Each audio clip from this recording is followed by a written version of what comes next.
If you want talk, games, and fun all rolled into one, well, you've come to the right place. This is The Game Show, where host Bradley Clarke and his special guests talk about the world of television game and competition shows. But Bradley's guests aren't here to just talk. They came to play a game as well. What will today's topic be? What game does Bradley have planned? There's only one way to find out.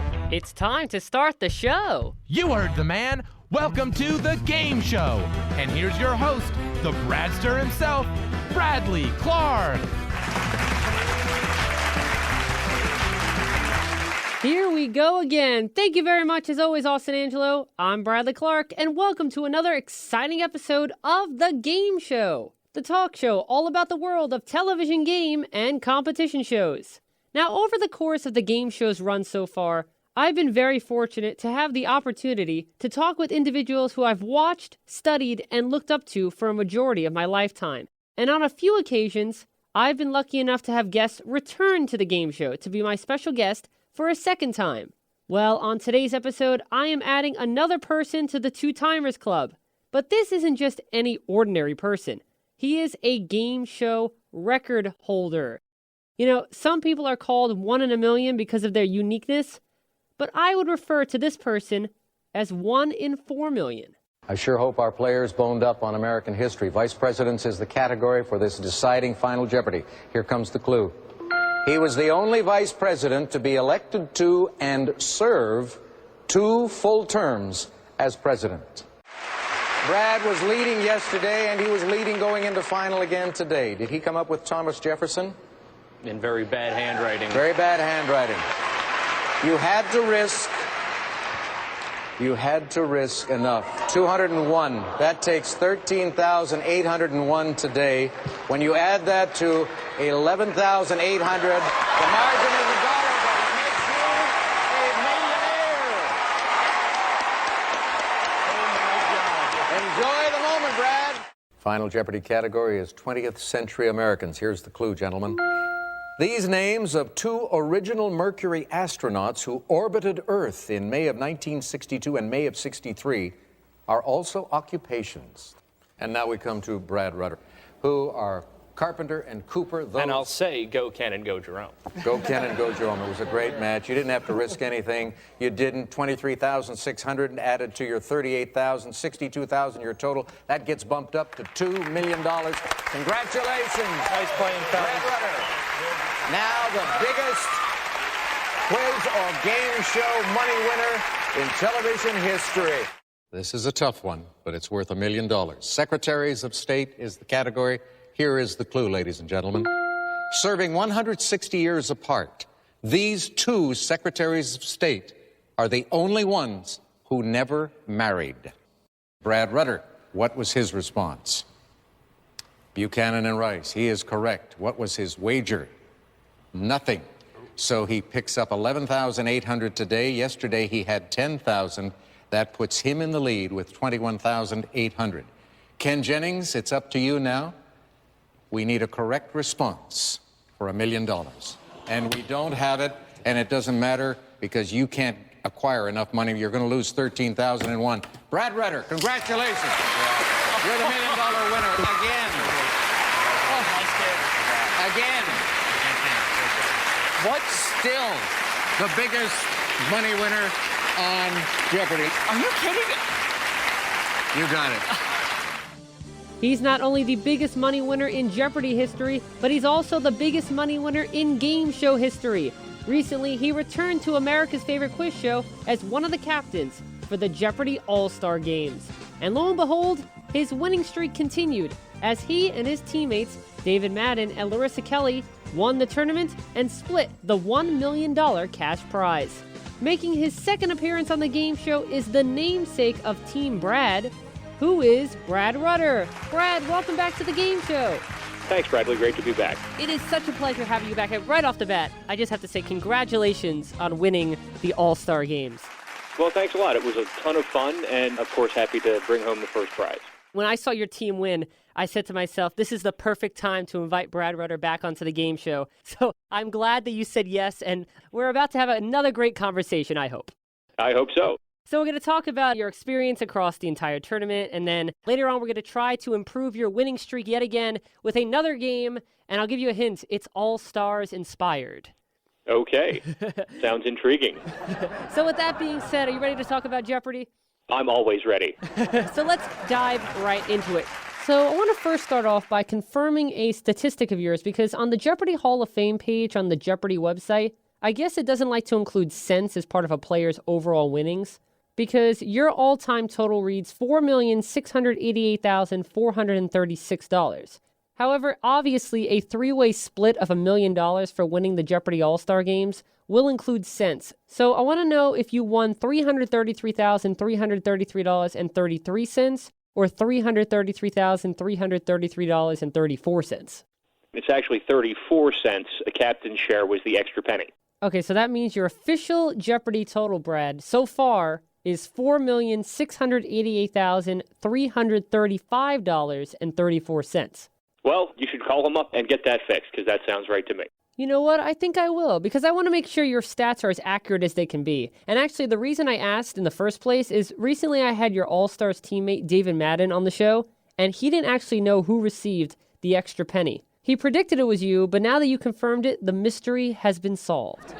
Yes, and you talked to David about it before I did, and I was actually curious about that. So I hadn't talked to David about the checks, so it turns out that's true. That's good to know. See, just like last time, you teach so many people things. I like to teach you a few things as well. Well, I do appreciate it. You are most certainly welcome. And now that we have your all-time money total situation settled, let's officially begin our All-Star Games conversation. So prior to the start of this season, I'm sure you knew, as many Jeopardy fans knew, that Jeopardy was celebrating its 35th anniversary. So were you expecting a call from Culver City saying, would you like to come back to the game? Well, actually, I went to 2017 Tournament of Champions taping here in L.A., and Rocky Schmidt mentioned that they might be working on something all the way back then. So, yeah, I was clued in on it pretty early. So, yes, I didn't really even have to speculate. I guess maybe before that I thought they tend to do something every 5 years or so. I wouldn't have been surprised either way, but I got a pretty early heads up. And when you actually were first contacted, were you told what the concept of this tournament was going to be, that it was going to be teams and that you'd be a captain? Announcing the Jeopardy All-Star Games. Team captains include Brad Rutter, Jeopardy's biggest money winner, has earned nearly $4.5 million, the most of any game show contestant in history. Brad remains the only person to have never been defeated on Jeopardy, at least by a human being. When I was officially, but when Rocky told me about it in person, he said, we're working on something a little different. We're really excited about it. So that led to me speculating a bunch about what the twist would be. And Team Jeopardy was something that crossed my mind, but I thought, I don't know how they'd even make that work, so that's probably not it. But lo and behold, that's what it was. Right, because when I first heard that it was going to be a team tournament, usually a standard tournament is 15 players. And this had 18 players. So I'm like, what is this? How are they going to do this? And it's 3 players per team. I was like, how is this going to work? And lo and behold, they really stretched things out a week before they told us how the tournament was going to work. The Jeopardy All-Star Games are finally here, and here's how the tournament works. 3 teams will play in each match. Every player competes in 1 round of each game. Each match a 2-game total point affair. No player gets to compete in the same round more than once in each match. Now, the winners of the first 2 matches automatically go on to the finals. Of the remaining 4 teams, only the 3 highest scoring teams get to face off in match number 3, and the winner of that match joins the other 2 in the finals and plays for the grand prize of $1 million. So I was really chomping at the bit trying to figure out how is this going to work. My theories threw off, but I think the actual structure of it was actually well crafted. Yeah, I thought so too. There was some pushback from the usual suspects who don't like any change whatsoever, but I thought it all worked very well, and everybody at the show seemed to be really happy with it. So it was really fun and new and interesting. I doubt they'll do it again, but it was nice to have it one time at least. Yeah, and last time on the show you said that you would go back for free. So luckily, Harry Friedman didn't hear that, and he invited you back. Yes, and if he asked about it, I never said it. Right, exactly. Now, me personally, I'm never a fan of when game shows do teams of 3 and then the top prize can't be evenly split. Were you surprised that the top prize wasn't $1.5 million? Because I thought that was going to be the top prize. I wasn't really, just because they tend to go for the round numbers. And if they split it up, that's sort of a lesser concern. Because if you saw the promos, it was 6 captains. And then they had Alex say, and $1 million. For the first time in Jeopardy history, 6 captains.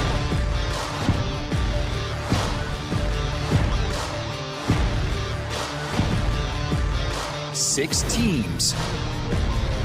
And $1 million. The Jeopardy All-Star Games.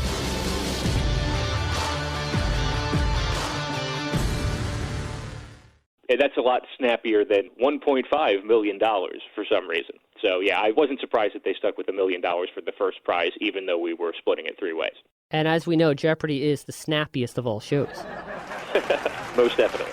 So, as we said, this was the first time that there was a team competition. And also, it was the first time ever that they had a draft. So, literally, it was like a fantasy league. The 6 captains got to draft their players, which I thought was the coolest concept of any tournament that I'd ever seen. Yeah, like fantasy straight down to the snake draft. Right, exactly. And we're used to seeing the producers selecting the players depending on what the tournament is. But this was literally, besides who the players actually were, this was a player's game, essentially. The players were in control. Yeah, that was really cool, too. And one thing I thought was cool was I got to be kind of both general manager and coach. I'm a big football fan. Not a big Bill Belichick fan, but he seems to do that pretty well, and I hope I got into his category at least.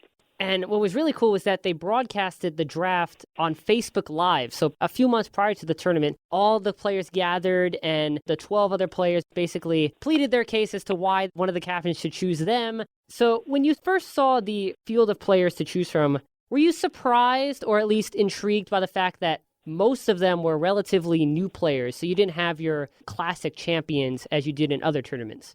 Well, I was a little surprised, but also kind of excited because I know all the people from the old days. I guess Ken and I were kind of the bridge to the old days in this tournament. And they did go with more recent players this time, but I just really saw that as an opportunity to meet and watch some people I didn't know as well.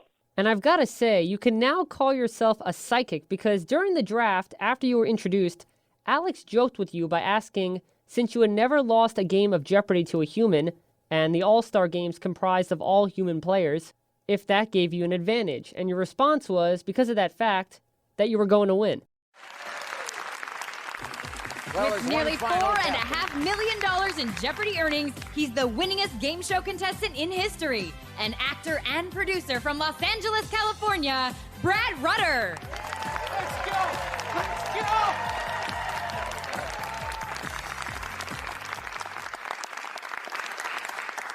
You, as you know, have never lost a tournament or a match to another human being. Do you think that gives you a bit of an advantage in this All-Star Games? Because the last time I looked, everyone else is a human being. Ooh. Yeah. You know, I hadn't thought of it that way. Wow, I'm going to win. That's a good way to look at it. Please make a selection from the remaining envelope. You're going to pick this one? Yeah. Good for you. Over there, please. All right, ladies and gentlemen, we have our Jeopardy All-Star captain. I always liked my chances, and I loved my team, so I thought we were the team to beat going into it, so I was feeling pretty confident, but that was really just a joke. Well, sometimes jokes end up being reality. So, based on the luck of the draw, you had the 6th and the 7th picks in the snake format process, and you picked Larissa Kelly and David Madden, respectively.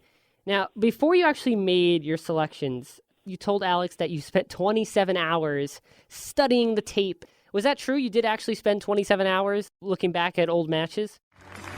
I guess, Brad, that's you. So I get to make 2 picks. You Great. get to make 2 picks in a row. And I'm prepared for just this eventuality. That's why I grind all the tape, I study the traits, I measure the hands and the knee circumference. I'm well prepared. And that's all it takes? Just that kind of research? Yeah, that's why I watch all that tape. All right. 27 hours of tape study this week, Al. Oh, my gosh. All right, you take this seriously, as everyone does, I'm sure. That was a reference to the NFL matchup show on ESPN where they're always bragging about how much tape they watched. I don't know if I watched 27 hours, but I did go back and watch as much as I could of people who were going to be in the tournament. You got the 6th and 7th draft picks because of the snake format, but I'm curious, in your mind, was that an advantage because you got to pick 2 people in a row, or was it a disadvantage because you were the last person to pick your first teammate? I guess it could have swung either way. I thought probably 5 and 8 or 6 and 7 would maximize your chance for the strongest team. So I guess that was probably a pretty good break. But also I think the fact that I had my draft board set, so after Colby picked Pam, I knew exactly who I was going to take. So that was sort of a nice weight off right away. So the number 6 pick is... I'm looking for somebody who might be flying a little bit under the radar here, but is excellent, and that's why I watched all the tape. I went back and looked at it, and but for a bit of bad luck, this person could be one of the all-time legends. Already is one of the all-time legends, but could be even more highly regarded, and I'm talking about Larissa Kelly.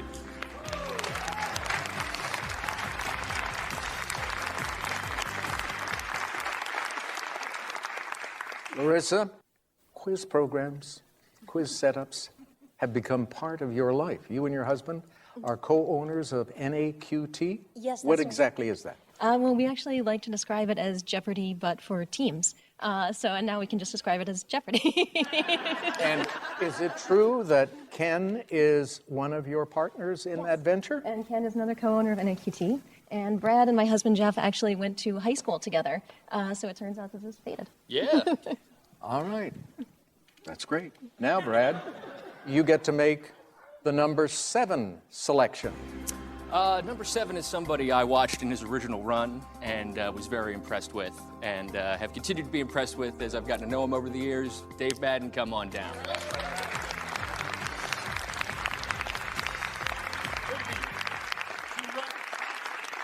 Well, just talking to Larissa about NAQT. You operate something similar to NAQT, international quiz competitions. In fact, I hear that you spend very little time back here in the United States. You're traveling, you and your wife, all over the world. Is that right? That's right, Alex. We actually probably spend about half the time in the U.S. and half the time abroad, but we run international academic competitions. It's somewhat similar to NAQT.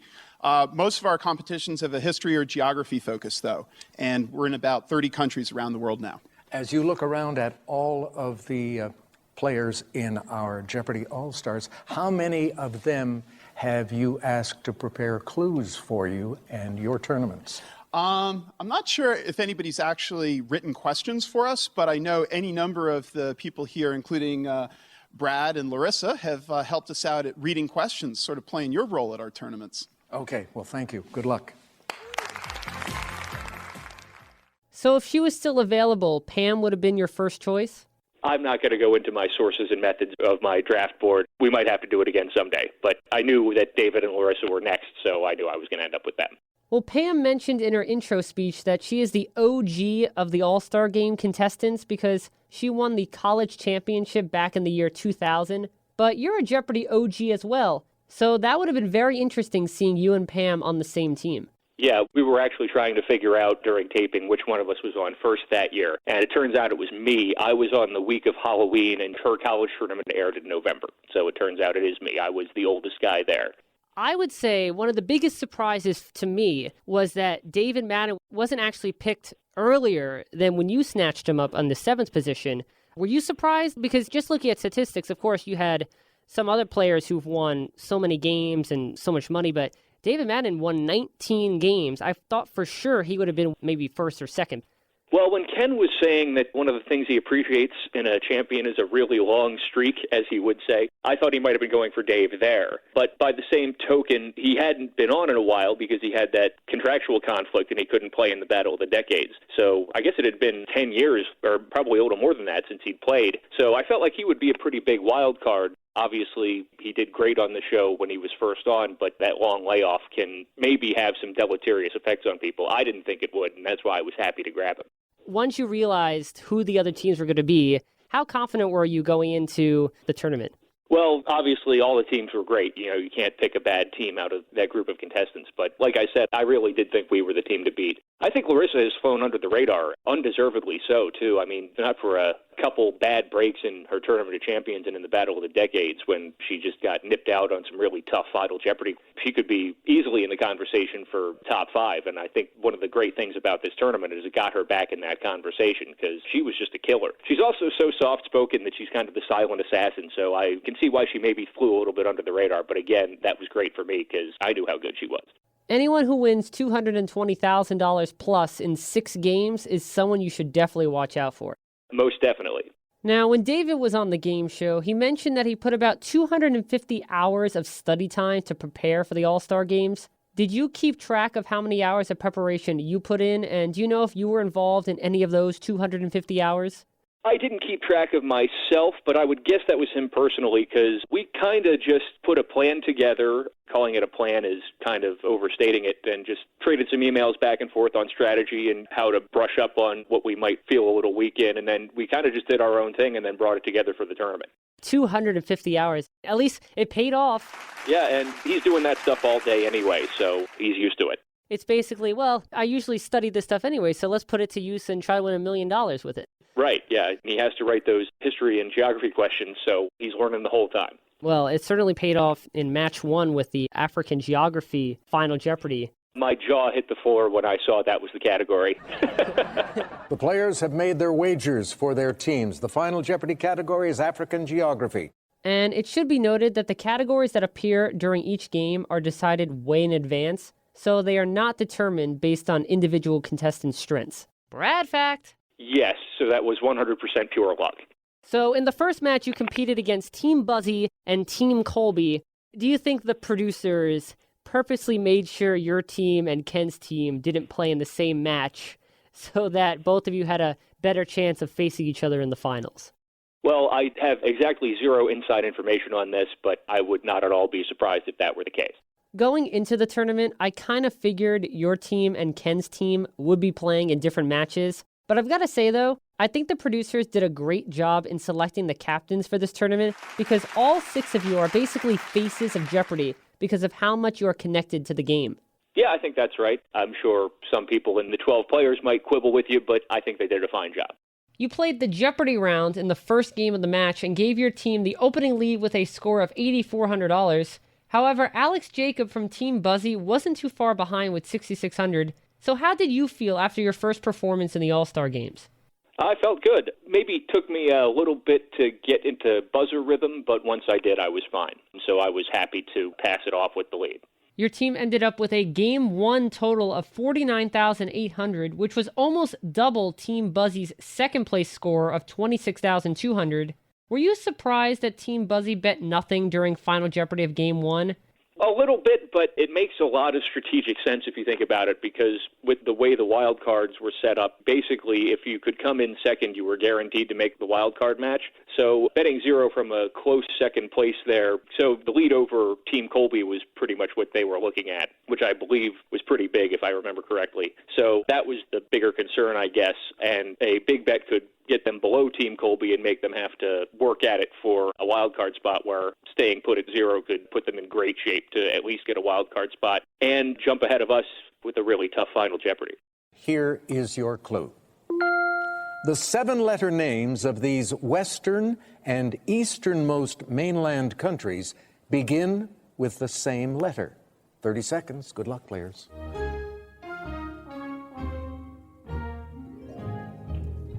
Pam, you're in third place at $6,400 with Team Colby. What did you put down as your response? What are Morocco and Mozambique? You misread the clue. 7-letter names. Mozambique, of course, is not a 7-letter word. And it's incorrect anyway, and so it costs you everything. You dropped to 0. Let's come to Jennifer Giles now. She had $26,200 for Team Buzzy, and her response was a salute to her grandma. All right.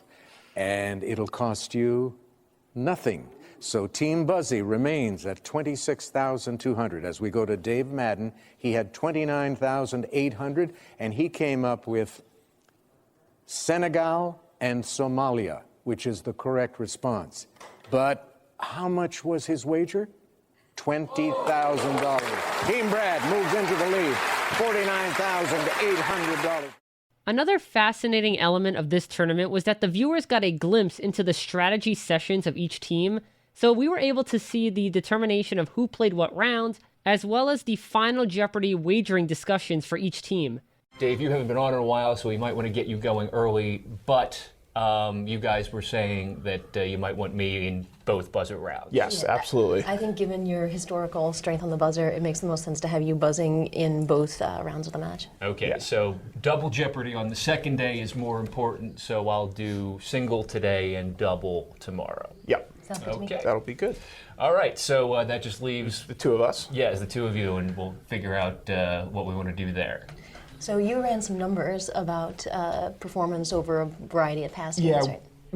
I compared 20 of our games, and I was just a tad ahead of you in single Jeopardy, but you were a little bit more ahead of me in double Jeopardy. So I think I'll take single on day 2 and then final on day 1.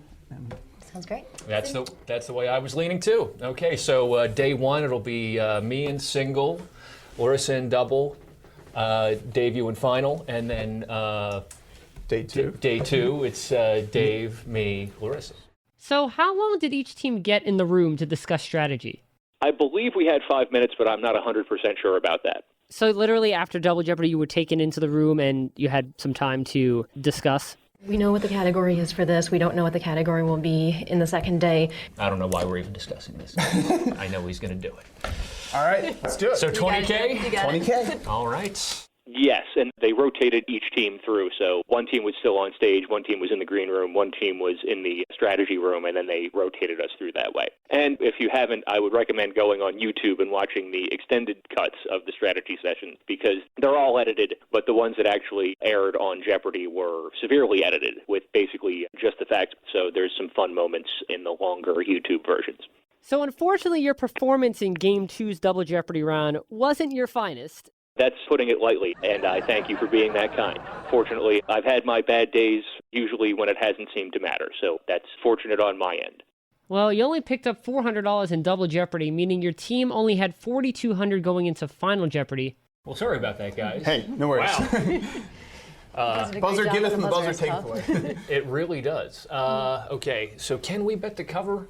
I don't believe we can. We can get up to 58-2, but right. It looks like they can get a little beyond that. All right. Well, and it looked like they weren't trying to win. Well, Rather, but they might be trying to win now. I mean, Yeah, I think they might be, so now they have the opportunity to win. There's no way that Team Colby can overtake them from where they were yesterday. Yeah, and so they have nothing to lose in a right. sense. And there's no way Team Colby can overtake us either. You're right. So Team Colby's in third no matter what. We're playing tomorrow one way or another. Yeah, right. So we might as well make them bet. Yeah. Okay. So just go all in? Yeah. Okay. So was it nerve-wracking knowing that Team Buzzy mathematically could still overtake you since it wasn't a runaway? A little bit, but I knew we still had the lead, and I had all the faith in the world in Larissa, so I wasn't too worried. And we clinched a wild card, so that was the worst-case scenario. The Final Jeopardy category was Women in U.S. History, and the clue was, in 1901, this activist was jailed for inspiring the assassination of William McKinley, but the charge was later dropped. And the correct response was, who is Emma Goldman? Your teammate playing final, Larissa Kelly, gave the correct response. But I want to know, did you know the correct response as well? It actually just happened to me again. My first instinct was Rosa Luxemburg, but she was in Europe. But then I thought, no, it's Emma Goldman. So Dave and I both got it pretty quickly, and we were kind of nudging each other with our elbows. So the fact that we both got it so fast, we were pretty confident that Larissa had it as well. What was your immediate reaction when you saw Buzzy Cohen respond incorrectly with, what is Susan B. Anthony?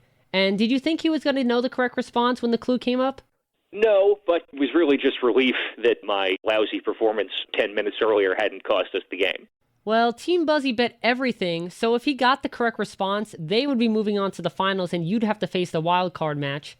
But luckily for you, David and Larissa, it was off to the finals. So the second matchup pitted Team Ken versus Team Austin versus Team Julia.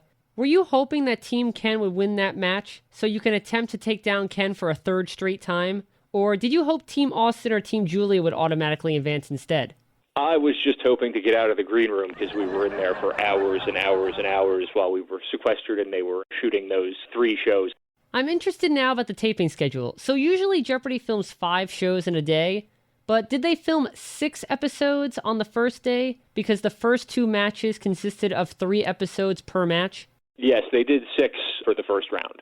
And then both the wild card match and the finals match were recorded during the next day, which were 4 episodes total. Yes, that's right. A lot of Jeopardy in such a short amount of time. It's fascinating because still to this day, when I tell people, oh yeah, they film 5 or 6 episodes of a game show in a day, Brad fact, people look at me like, really? It's still so fascinating telling people this fact, when this is just common knowledge to me and you. It's the magic of television. Yes, it is, the magic of television. So, Team Ken ended up winning the second match, and Team Colby went on to win the 3rd finalist spot when they beat Team Buzzy and Team Austin during the wild card match. So now, and I got to be right next to their dance party when they found out, which was fun. That's right, you were in the green room when Colby busted out those moves. So, were you sequestered when the other matches were happening so you wouldn't know who was going to win? Just the other first-round match, because that's the only time wild cards were at stake. Right, so you got to watch the wild card match. Yes. Of Team Austin, Team Colby, and Team Buzzy who played in the wild card match, was there one team in particular that you were rooting for in terms of making it to the finals? I guess I was kind of rooting for Team Colby just because I could see how stressed they were. That would suck to be sitting there for 4 or 5 hours stewing in that and have no payoff at the end. And I was rooting for Pam to finally get to the final. Congratulations, you and Team Brad are finalists. We are Team Brad. Congratulations, you get to come back next week. Team Ken. The 3rd and last wild card, Team Colby.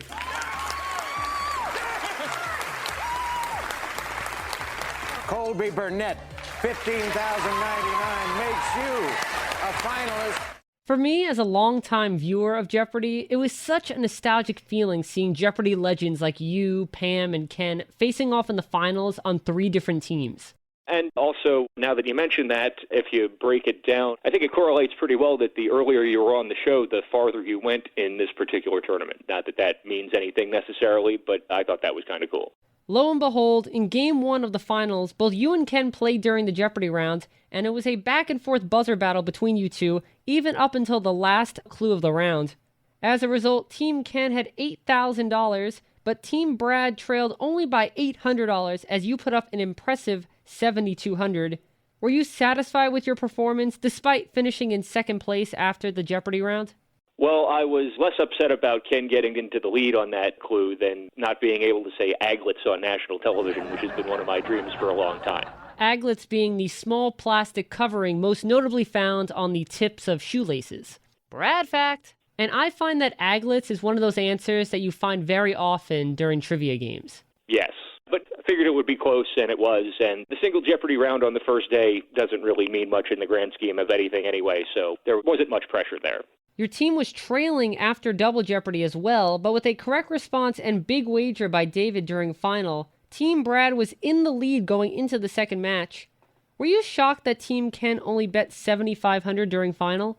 Not really. I think you can kind of treat the Final Jeopardy on the first day of a 2-day match as a daily double that everybody has to play. So I think in their strategy sessions, they were kind of expecting us to bet big, which we did. Okay. Great job. Thanks. What are we thinking here? How do you feel? I feel good, but not as good as with African geography last time. That wasn't going to happen. Ancient writings is interesting because it could go in many different directions. Right. I feel very good about my ancient history knowledge. I'm not quite as good, but not too bad when it comes to things like ancient drama and other things that it could go. Maybe I'm thinking 11, about half of that. Yeah, that has always been my kind of rule of thumb for the first day of 2-day finals. I guess it's worth talking about what the other teams might be doing. So Colby's going all in, but that doesn't really affect us that much. I would at least consider going bigger, though, because I think Ken is very fast, Matt is very fast. I think Monica is honestly going to be fast when she plays. Yeah. And I honestly, I trust you. You have a lot of knowledge about academic subjects, and I would honestly trust in your knowledge on this. I did not have the courage to go all in on my daily double, and so I know it's kind of cheap to talk you into doing it, but it's never cheap. It's never cheap. Well, but I think we should at least consider this. Talk me up to 12-2, and that would get us to an even 35. I mean, it certainly keeps us in striking distance, even if they go all in and get it right. Yeah, I don't think they're going to do that, though. That's the thing. Yeah. Is like, so this is a chance for us, though, to go big that's true. And put a big number. Yeah, of course, then there's the downside of that, too. Well, I believe in you, too. So, I like 12-2. 12-2? If you're both okay. Yeah, I mean, that's fine with me, if that's as aggressive as you're comfortable being. All right, let's go one up. 13-2. Okay, I just want to do whatever gets you in the right frame of mind to come up with that right answer. 13-2, because if it doesn't go well, then we're still in second coming out of this no matter what, and I think I can live with that. Okay. Okay? Yeah, that 13-2? sounds eminently reasonable to me. All right. I feel, I never want to say 100%, but I think I feel better than 50% at this. That's good to know. Yes. Okay, so if they get everything right, it's 45,600. Yeah. And if we did nothing, they'd be 20,000 ahead of us going into game two, rough. which is that's really rough against Brad Rutter. Rough, doable, but rough. What do you Colby think about something like 10,000? maxes out at 8,000. Yeah. And so we want to have 8,001, right? At worst. That's true. So we're going to play this for real, and we're going to get it right. Obviously, that's we've decided that much. So we're not just sitting at zero. There's probably like a $20,000 lead that can be racked up in Double Jeopardy alone. Yep. So I would want to be behind by less than 20,000 if push comes to shove. Okay. So that suggests that we do nothing if we're convinced that they're betting everything getting it right. They might not do that, though. Remember that the final Jeopardies today, these final Jeopardies are coming from the same batch as the first two, which were hard. Triple stumpers? Both of those were both hard. triple stumpers. Both triple stumpers. Again, most common outcome in a final Jeopardy is a triple stumper. Well, just blue skying is, to me, it's between 5 and 10K. Okay. Is our wager. That sounds right. Based on what Monica said. So how do you feel about like 7,500? I feel okay with 75. But again, I think for the most part, the final Jeopardies were a bit easier than everybody was anticipating, which ended up working in our favor. I like to think we still would have got them if they were hard, but that's just faith in my teammates. I know how good they are, but it ended up working out for us. Well, what I loved about this tournament as well was the thought process in terms of different scenarios of Jeopardy. So there was a lot of talk about triple stumpers of finals and wagering strategies. And, well, if this one bet high, should you bet low? And strategies of how to play the board. So as someone who has studied this game, it was so much fun because, you know, usually during a tournament you just see them play. But with this behind-the-scenes look, you really got into the minds of Jeopardy players, which I found so fascinating.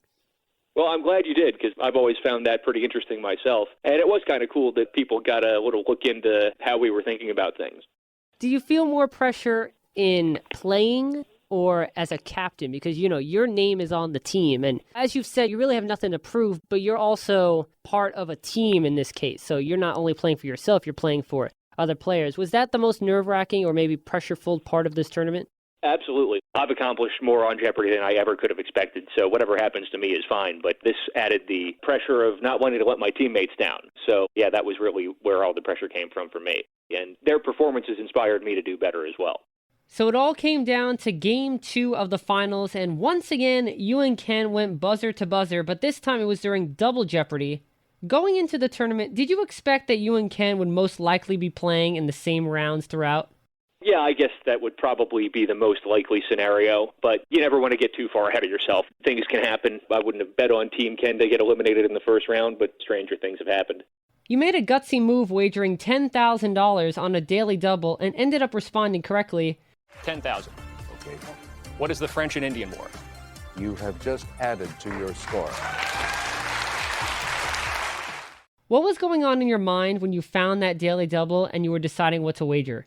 I was in a really good spot when I hit that daily double, actually. First of all, I probably couldn't pick a better category for a daily double for me than Colonial America. And also, I had made a pretty big wager on the previous daily double, which was 3 clues earlier, if I'm remembering it correctly. So we had a pretty big lead and had the lead from the first day, too. So job 1 in that game is to preserve the lead. Job 2 is to get a runaway if you can. So with 10,000, I figured if I could just fight to a draw the rest of the way, we'd have the runaway, and ended up that that's what happened. And I'm proud to say that I actually came up with the correct response as well with the French and Indian War.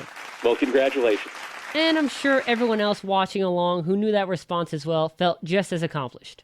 Well, that's what's so fun about Jeopardy is you play along at home, and I think that's why it's survived for so long in changing media landscape. It's the original interactive television. You should see me. I have an app where I can keep track of how I do during the game and calculate my score. And when I hit 10,000 or get a Daily Double right or get Final Jeopardy right, you should see me jump up and down.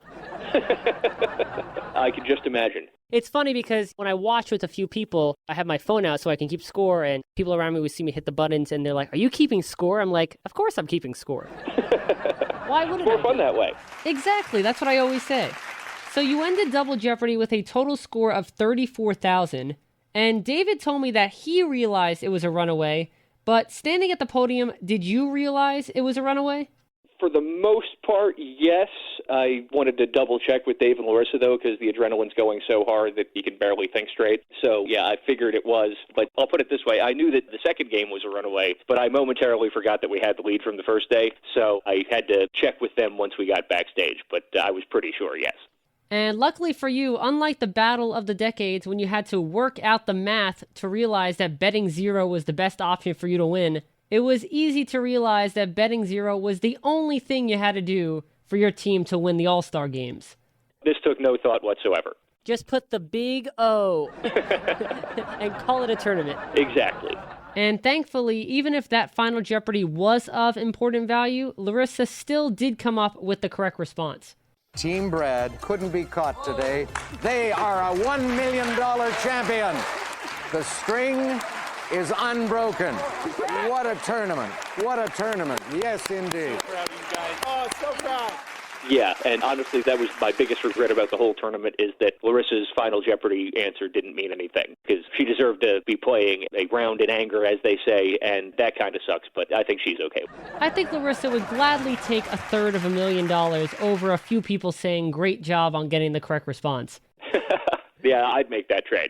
So Team Brad wins the All-Star Games and the $1 million prize, and I didn't actually realize this until recently, but you have now won a total of 5 Jeopardy tournaments. Wow, I hadn't really thought about that either, but yeah, 5 in 20 years, that's pretty good. As I always say, Jeopardy is the best thing that's ever happened to me, and honestly, I can't say enough good things about the entire experience. But it is kind of humbling when you put it like that. I'm curious, did betting nothing because you were in a runaway give you flashbacks of the Ultimate Tournament of Champions when you bet nothing on Day 3's Final Jeopardy because you were in a runaway and you knew you had won the $2 million? I try to do that as much as possible, but I wouldn't say flashbacks. I guess I probably made the connection at some point. But every tournament is so unique to itself, and if a couple breaks go different ways, different things can happen. So, yeah, I mean, it's always nice to bet zero and not worry about it, but I wouldn't say I definitely made the connection between that and the Ultimate Tournament. Any plans for your share of this round of tournament money? I definitely do have to get to Australia at some point. I should get working on planning that trip. But otherwise, nothing exciting. Maybe I'll take the remainder to Vegas and try to double it. If that's the case, you should ask James Holzhauer for some gambling tips. I should, yeah.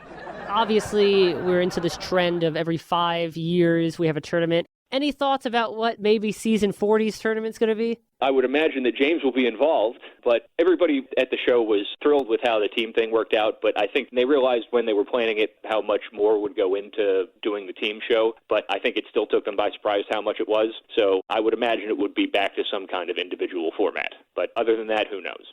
So I actually have an idea for the Jeopardy 40th anniversary tournament. I'm going to call it the Jeopardy Record Breakers Tournament. So it would consist of players who at one time or another during Jeopardy's run either held or still hold a significant record, whether it be for games won or money won, as well as players who accomplished a legendary feat, like Tom Cubbage, who's the only college championship winner to also win the Tournament of Champions. Brad fact! And Colby's the only one to win the Teachers Tournament and the Tournament of Champions. I see where you're going. Right, so players like you and Ken and James and of course Colby, who you just mentioned, would qualify, but also any person who held a Jeopardy record at some time. So another example would be Tom Walsh, who was the first 7-game winner in Jeopardy history. Brad fact! I like it. Yeah, I think you could come up with a pretty good field that way, and you should send some emails. I think I should. Harry Friedman needs to hear my idea. One thing I've heard people say is, man, it really sucks that, we miss out on some good matchups because people are in different sides of the bracket and stuff like that. It'd be fun to do some kind of round-robin thing. Although I don't know how you do that without monopolizing the schedule for most of the year, so that'd be pretty tough to make that happen. But who knows? Hey, now that Team Jeopardy has been accomplished, anything is possible. That's true. Last time I asked you what the most difficult tournament was, and you said the $1 Million Masters, and then you mentioned that the most fun tournament that you ever competed in was the Battle of the Decades. Do those answers stand now that the All-Star Games has completed? I think this one was even more fun, so there's a trend. I think that each one is more fun than the last. There was just the team element and the camaraderie there and the trash talking, which I would never do on a personal level, which was fun. And the smack talk down with Buzzy, that was a lot of fun. And it's always a group of great people, but I think this one was probably the most fun I've had. Now, when did you find out which players would be the other 5 captains in the All-Star Games? Because I'm presuming you had quite a bit of time before the draft with the knowledge of who the captains were going to be. We had a good bit of notice. I can't remember exactly how much.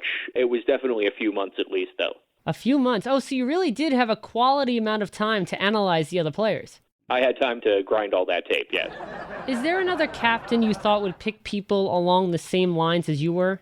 I just sort of assumed that we would all have the same criteria, so I was just kind of looking for an edge, and going a little bit old school, I think, probably helped me, because I would assume that I had Dave and Larissa higher on my boards than the people who did not pick them before me. So I guess that helped, but that was one of the interesting things is I really had no idea, because I was just trying to maximize the strength of the team over 3 rounds, but at the same time, you could be looking for Final Jeopardy specialists or super fast buzzers or any of those ways to construct a team, but I was pretty much just looking for strength across the board. And I was not surprised to see Roger end up with Austin on Team YOLO with the big bets.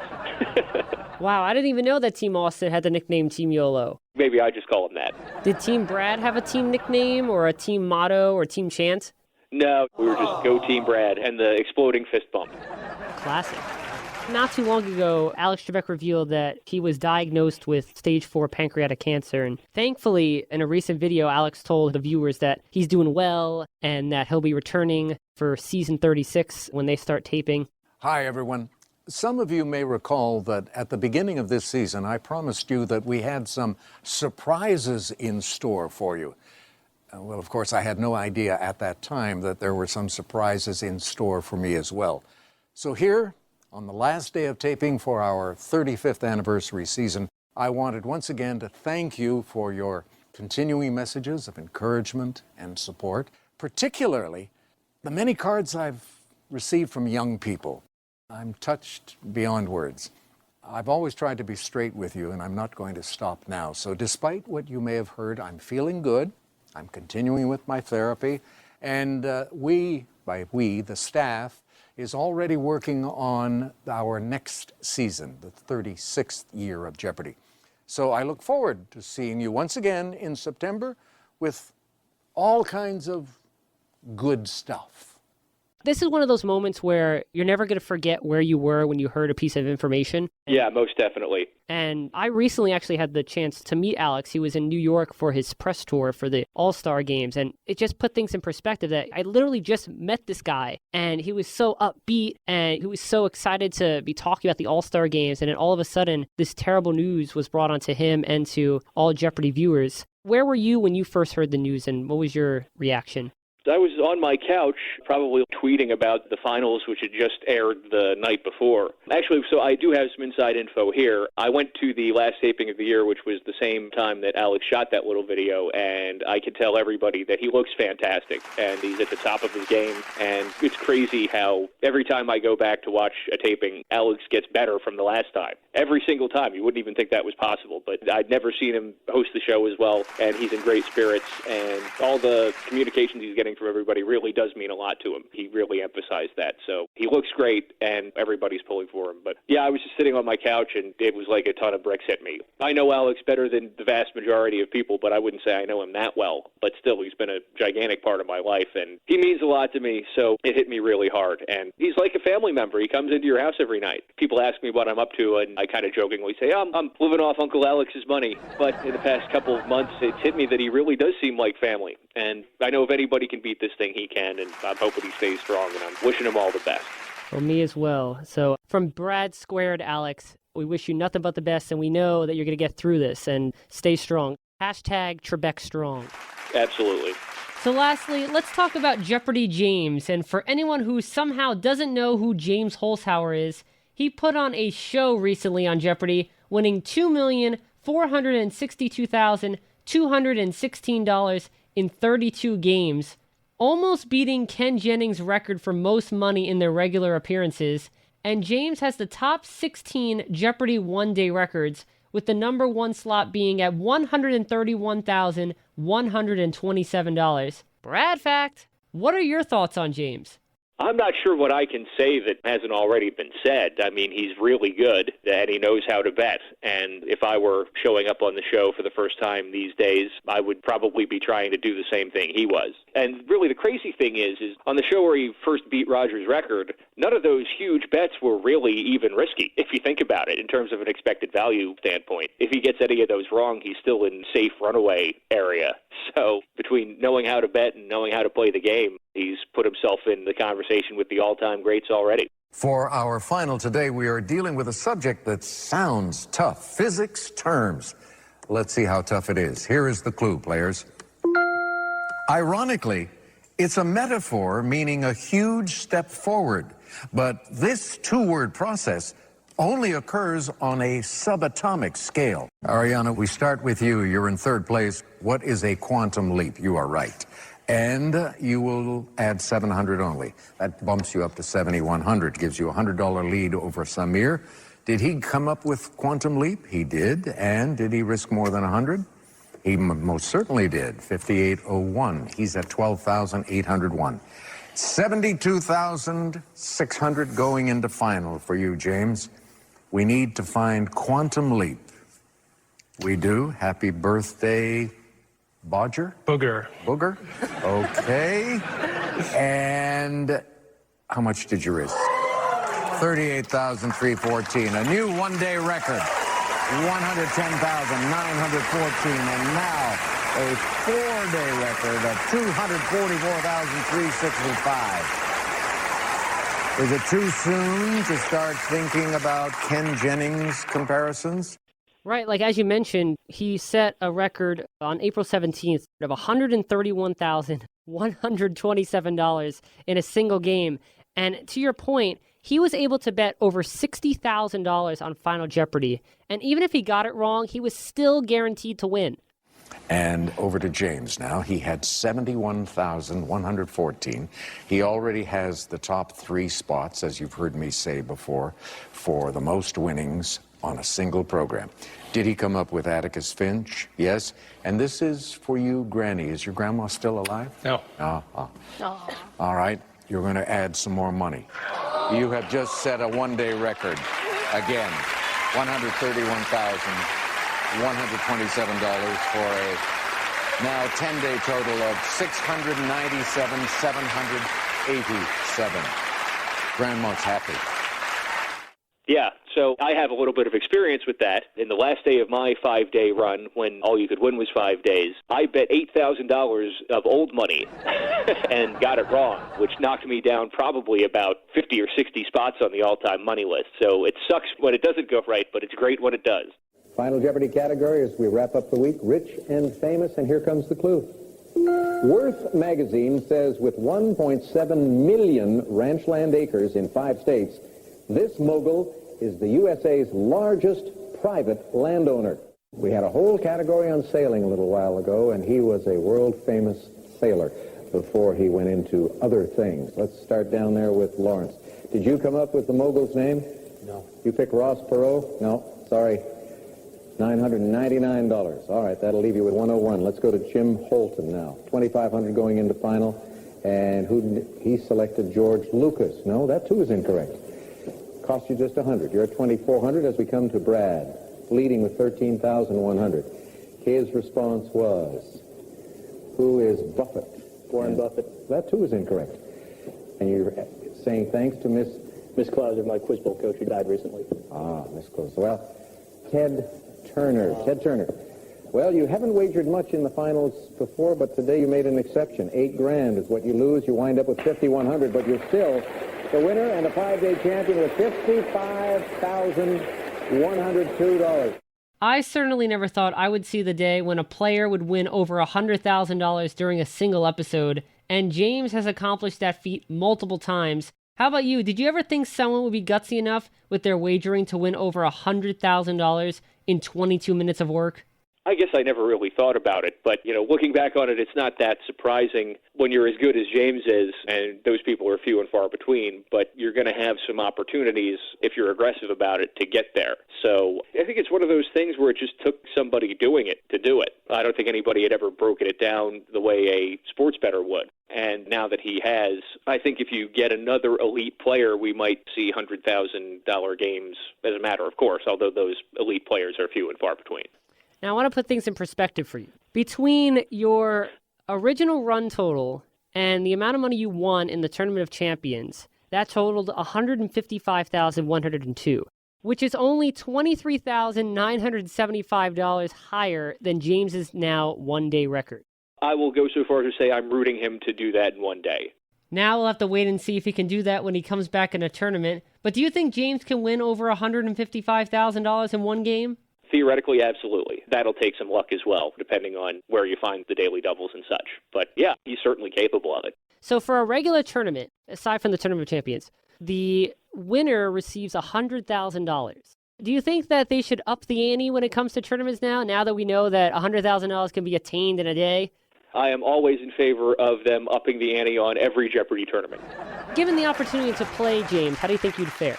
Well, I think I would try to play mostly like him. He's in the conversation with everybody who's been in the all-time tournaments, so I like my chances against anybody, but he'd certainly be a tough out. For you, which do you think will be tougher to handle against James? His quick buzzer reflexes or his daily double wagering? Well, you have to have the buzzer speed to get the daily doubles, so that's what it's all about. But I would go in knowing I would have to bet big on daily doubles, which I have no problem doing. So if I was getting a little frustrated, maybe not getting in on the buzzer as much, that would probably be a bigger problem. Hopefully you find a daily double in colonial America. Well, that would be really lucky if that happened twice.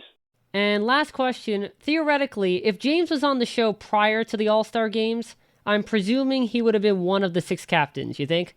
I would think so, yes. Do you see him picking other wagering juggernauts like a Roger Craig or an Alex Jacob, or do you think he would play a more steadier approach because he'd want to balance out his team? That's a good question. I would guess he'd go for the bettors. I agree, because I feel like bettors go with bettors. They're the same mindset of how they like to play the game. Yeah, most definitely. Well, Brad, we have reached my favorite portion of the game show.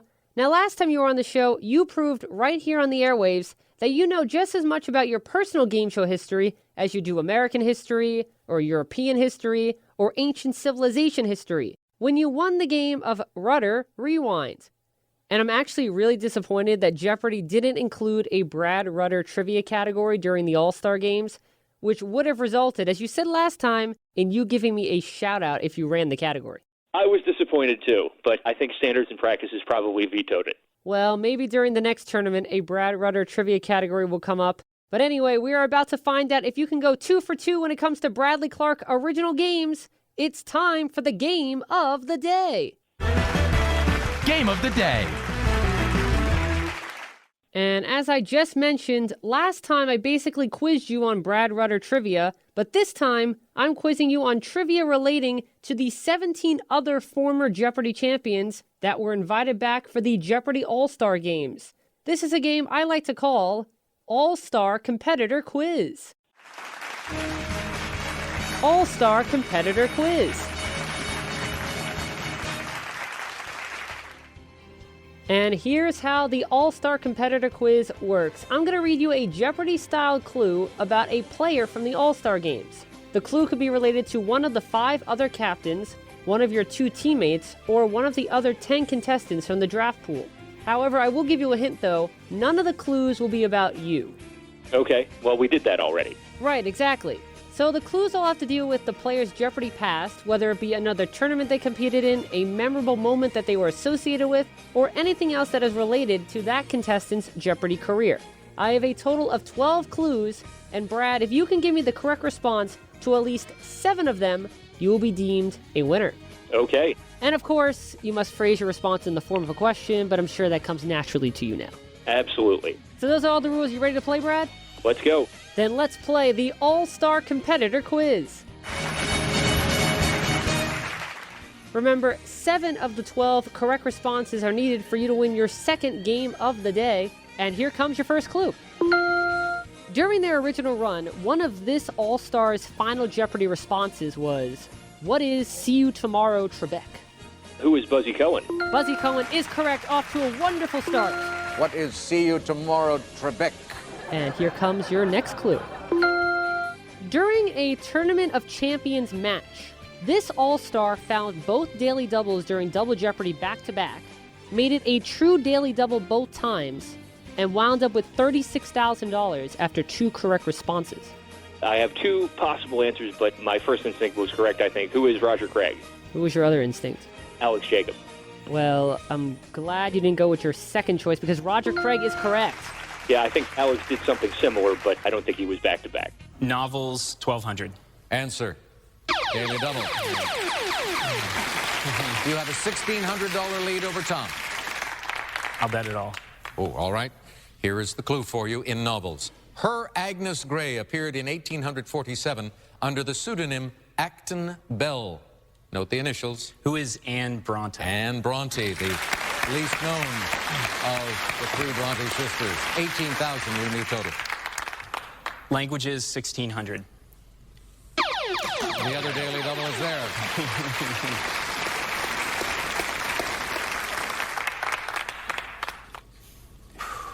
I'll bet it all. Yeah. All right, here is the clue. Although Dutch is the official language, Sranantongo is spoken by most people in this South American country. What is Suriname? Suriname is right. $36,000. Oh, boy. Making it really tough for Tom and Buddy. Roger going for true daily doubles back-to-back is one of my all-time favorite Jeopardy moments. And I thought wagering $18,000 was impressive on a daily double, but James was sometimes wagering $25,000. Well, I think $18,000 in a Tournament of Champions is worth more than $25,000 in a regular game. But I'm sure we'll see James do that, too. I can't wait to see James play in the next Tournament of Champions. All right, you have 2 correct responses, and here comes your third clue. This All-Star is a Jeopardy College Championship winner who represented the University of North Texas. Who is Monica Chu? Monica Chu is correct. And I actually had the pleasure of meeting her not too long ago when Alex came to the 92nd Street Y to promote the All-Star Games. Oh, yeah, like the whole New York crew was there. Did you get to meet anybody else? I met Dave Madden, and I met Austin Rogers. Very cool. And I got to ask Alex a question, which was the highlight of all highlights. Nice. 3 for 3. Here comes your next clue. This All-Star trails Captain Julia Collins in consecutive Jeopardy games won during original runs by 1 game. Who is David Madden? I would hope you get that right. Of course it is David Madden. Julia has 20 and David's right behind with 19. 4 for 4. Here comes your next clue. This All-Star first appeared on Jeopardy when they were 17 years old. Okay. Oh, who is Leo Cooper? Leonard Cooper is correct. 5 for 5. Only 2 more needed to win. And here comes your next clue. During their original run, this All-Star beat then Ken Jennings' record for most money won by a contestant during their first 5 games, with a total of $179,797. I believe this is Who is Austin Rogers. That's actually incorrect. Oh. It's actually your teammate, Larissa Kelly. Oh. I keep forgetting she was on after Ken. Don't worry, it's not like this is going to air on the radio and it can be found online, so Larissa will never find out. Alrighty, you still need only 2 more correct responses, and here comes your next clue. This All-Star competed against Captains Buzzy Cohen and Austin Rogers in the 2017 Tournament of Champions Finals and finished in 2nd place. I don't think anybody could forget this. Who is Alan Lynn? Alan Lynn is correct, and the 2017 Tournament of Champions is probably one of the best Tournament of Champions in Jeopardy history. You now have 6 correct responses, which means you only need 1 more to win. All right. Here we go for the win. This All-Star has over $400,000 in Jeopardy earnings just by playing in and winning Jeopardy tournaments. Who is Pam Mueller? Unfortunately, that's incorrect. Who is Colby Burnett? Ah, okay. You are still one away from the victory, and once again, here is what could be your winning clue. On a Jeopardy episode originally airing on October 3rd, 2017, this All-Star finished with a one-day total of $69,000. I'm going to say, who is Austin Rogers? Well, on October 3rd, 2017, the All-Star who finished with a one-day total of $69,000 was Austin Rogers. You're correct. You have won this game of All-Star Competitor Quiz.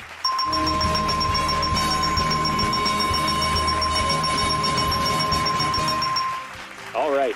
And once again, the streak continues. You are 2 for 2 on the game show. Well, it's an honor and a privilege. I have 3 clues left. You want to see if you can get them? Might as well. That's what I like to hear. So here comes your next clue. This All-Star bet $15,600 on a daily double during the Jeopardy All-Star Games wildcard match and lost it all. Who was Alex Jacob? Alex Jacob is correct, and what a move that was. Yeah, it was the right call. Sometimes it just doesn't work out, but anybody saying Alex doesn't know what he's doing is just flat out wrong. Betting big is a part of daily doubles, and unfortunately, it didn't work out for Alex that time around. All right, you have 8 out of 10 correct responses so far, Brad, and here comes your next clue. This All-Star was a semifinalist in the Jeopardy Ultimate Tournament of Champions. Who is Pam Mueller? Pam Mueller is correct, making it to the Sweet Six, as they like to call it, in the Ultimate Tournament of Champions. That's 9, and here comes your final one. Let's see if you can get a whopping 10. This All-Star was Jeopardy's biggest winner during Season 29, winning $176,534 during their original run in 2013. Julia was the biggest winner in her year, and Ben was the same year. I'm going to say, who is Seth Wilson? Seth Wilson is incorrect. You actually mentioned the correct name because who is Ben Ingram was the correct response. So he was in the same season as Julia and won more money than her? No, they weren't in the same season. Oh, well, they were in the same Tournament of Champions, so okay. That's what threw me off. And the reason I can remember that was because Ben was actually on a different set than Julia. Brad fact. Ah, okay. Well, that makes it easy. But it doesn't matter. You got 9 out of the 12. So congratulations again on winning this game of All-Star Competitor Quiz.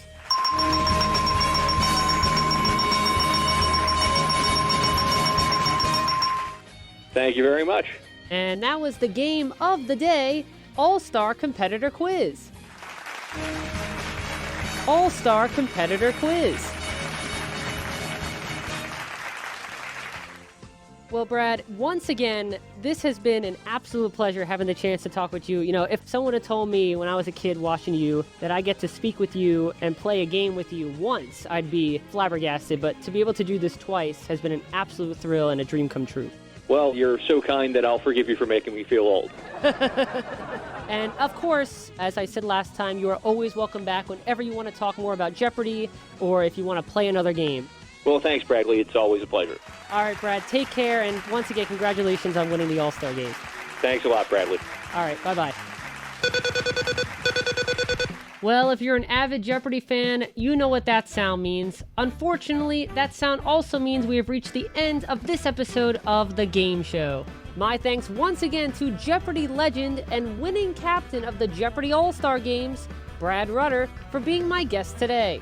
Now, if you want to re-listen to Brad's first time on the game show, listen to his second go-around once again, or listen to both Brad Rutter episodes back-to-back, you can do any one of those 3 options by logging on to www.soundcloud.com/Bradley_Clarke, that's BRADLEY_CLARKE/sets/The Game Show.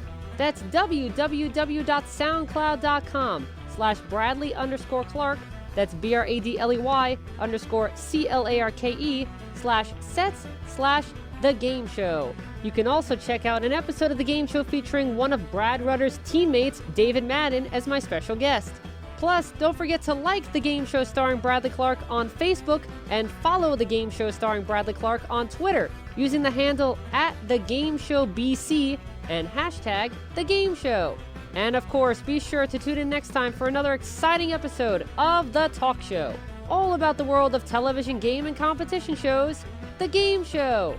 I'm Bradley Clarke, the Bradster, and I've got to go brush up on my opera knowledge so the dreaded opera category doesn't become my Jeopardy downfall. Bye for now. The Jeopardy All-Star Game sound cuts are courtesy of Jeopardy. This edition of the game show was created and produced by Bradley Clarke and was recorded at the WRHU studios. This is Austin Angelo speaking.